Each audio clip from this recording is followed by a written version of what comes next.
In this episode, I'm making a very minimal saddlebag, which mounts around the rails using a simple 1-inch webbing strap.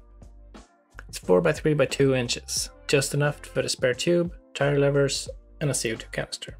Just like the handlebar bag I made in the last episode, it's made from super tough 1680D ballistic nylon, which I think is a great choice because it tends to hold its shape, it's water resistant, and in my opinion, looks great. Still only weighs in at 1.6 ounces total.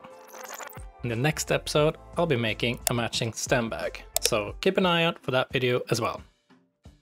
Okay, let's get to work. First, I'll prepare the 2 panels that make up the main construction. I'll start by installing the zipper and pull tabs, then move on to putting a webbing ladder on the back. Finally, the piece of elastic on the inside that will hold the tools in place.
Next, I'll assemble the 2 panels.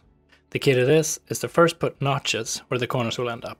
Then it's just a matter of lining up the sides one by one and stitching them shut. Lastly, I'll bind the edges.